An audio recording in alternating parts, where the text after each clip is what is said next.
nanganganib pala ang posisyon ni Senator Erwin Tulfo sa pagkasenador. Kasi kung mahatulan siya sa kanyang waranto petition, meron ngayon may waranto petition si Senator Erwin Tulfo. Yes, kabibig. Shocking news to. Sabi ng iba, kung nakalusot si Erwin kay Comelec Chairman Garcia, hindi siya makakalusot sa tribunal. Oo. Naku po mga kabibig. Ito confirm there is a pending waranto petition against Senator Erwin Tulfo due to his citizenship issue. Kung nakalusot ka kay Comelec George Garcia, dito kaya makakalusot ka ba?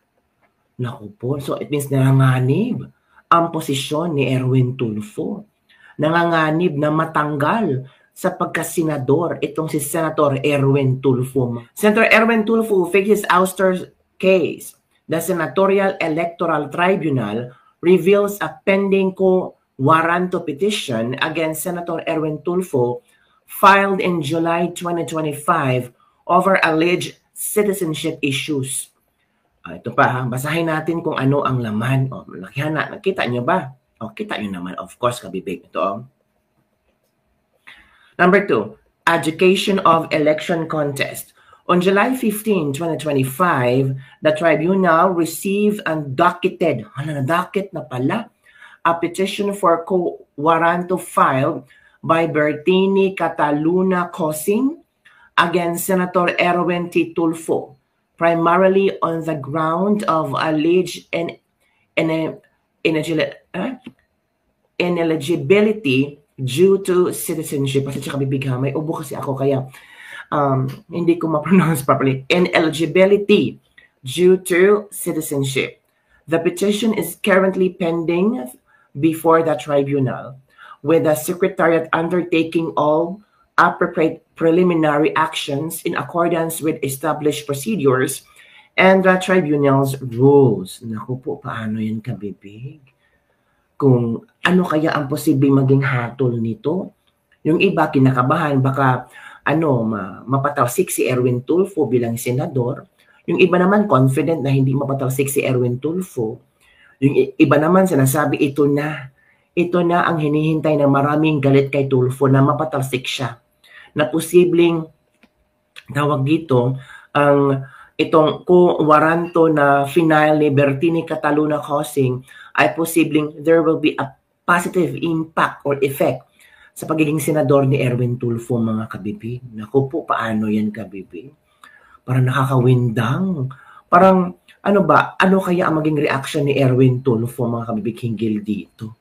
Diba? Knowing na gusto mong si Erwin Tulfo kasi, he's trying his best na maipakita sa sambayan ng Pilipino na karapat dapat siya maging senador. Pero ang questionable lang talaga ang kanyang citizenship. Nakalusot siya sa Comelec, pero dito makakalusot kaya si Erwin Tulfo hinggil sa issue na ito ni Erwin Tulfo. Oo. I-share ko sa inyo. Pending right now is a petition for co-waranto. So for case adjudication, we have a petition for co-waranto against one of the members of the Senate filed on July 15, 2025. Pending right now is a petition for co-waranto. So for case adjudication, we have a petition for co-waranto against one of the members of the Senate filed on July 15, 2025. Pending right... Yun sinasabi ko na meron talagang na pending case co-waranto para kay Erwin Tulfo. Good afternoon, Your Honor. Senator Win Gatchalian, Chairperson of the Committee on Finance. Good afternoon, fellow public servants. I am Attorney Eleanor Francisco, the Deputy Secretary of the Tribunal. Your Honor, before I begin, our Honorable Secretary conveys his regrets for not being able to attend today, for he is on personal leave, but he expresses his warm wishes to the body, and he would have personally preferred to be here, Your Honor. So for the Senate Electoral Tribunal, we would like to emphasize that for this year, January to September 2025, we have accomplished the following activities.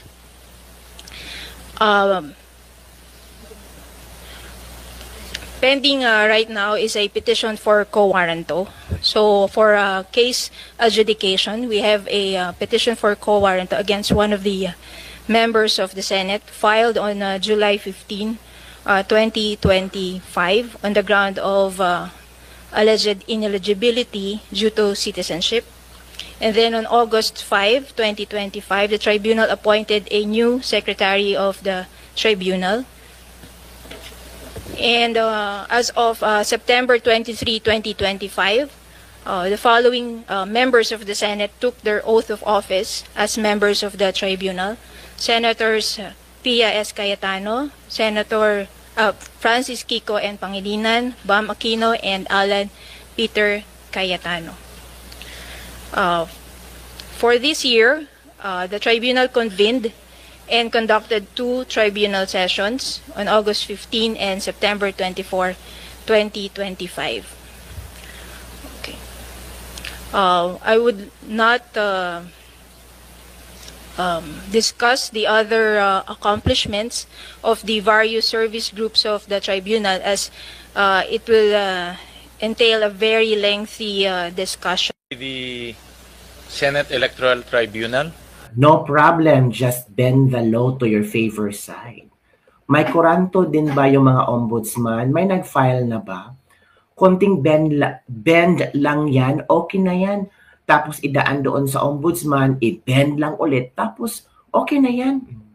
Ben Tulfo yung number 13 eh, ganun lang din, Tulfo pa din nanalo. Number 13 pala si Ben Tulfo.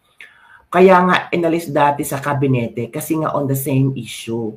Ipatulfo yung action na yan, Tulfo pa rin ang papalit pag nagkatuon. Palulusutin yan sa COMELEC, tribunal na to, so sila, kakaso to, titingnan to kung ano ang maging remedyo, di ba?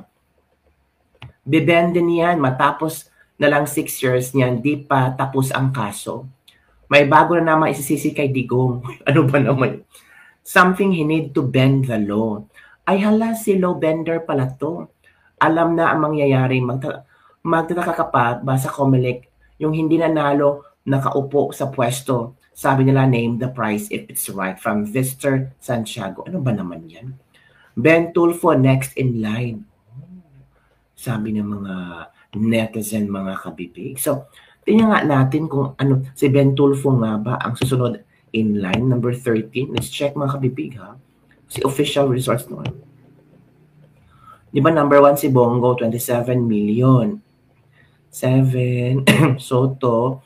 Ay oo nga, si Ben Tulfo pala ang number 13. So kung matatanggal si Erwin Tulfo, papasok si Ben Tulfo. O another Tulfo ulit mga kabibig. Diba? So do you think hahayaan ni Erwin Tulfo na matanggal siya sa pagkasenador nang dahil lang sa kuwarando na problema niya? Ako kabibig, ano ba yan kabibig? Diba? Well, gagawa niya ng paraan ni Erwin Tulfo mga kabibig. Basta ang nag-file kay si Bertini Cataluna Cosing against Erwin T. Tulfo, ang ground niya sa pag-file niya is alleged ineligibility due to citizenship. This was received and docketed. Dock na pala. So, hindi na pwedeng mabendalo. Pero, hindi natin alam, baka mabendalo pa rin yan. Alam mo naman mga kabibig. Diba? If Erwin Tulfo is disqualified, if Erwin Tulfo will be disqualified because he was never legally qualified from the start, then the next senator who garnered the next highest vote will replace him. It will be Ben Tulfo. Kung matanggal si Senator Erwin Tulfo, sino papalit? Si Ben Tulfo nga. I don't know. That's good. At least the law benders are minimized in Congress, Senate, and the administration. Ito, makikita na naman sa issue kasong yan. Baka sky is the limit. Yan. Yung mga komento ng ating mga netizen. Tingnan natin kung mabenda law pa ang Supreme Court. Yun ang mga reaction ng ating mga netizen. Ikaw, Kabibig, ano ang iyong reaction hinggil dito? Makakalusot ba kaya si Erwin Tulfo itong quo warranto petition niya? Allegedly, tungkol sa kanyang citizenship na final ni sino ba yung nag-file? Ay, nakalimutan ko. Ni Cosing. Bertini Cataluna Cosing. Nag-trending. July pa pala to. July 15, 2025 pa pala to, mga kapipi. So matagal na. July, August, September, October, mag-November na. Ngayon lang nating nalaman. Ano to? Secret? Same din kay yung issue ni Joel Villanueva at Ombudsman Martires, secret daw, sabi ni Remulla. Ay nako. Ngayon, nagkaalaman na ano kaya ang posibleng gagawin ni Erwin Tulfo hinggil dito. Maghihintay tayo ng mga latest trending news later on kung ano ang official statement ni Erwin Tulfo.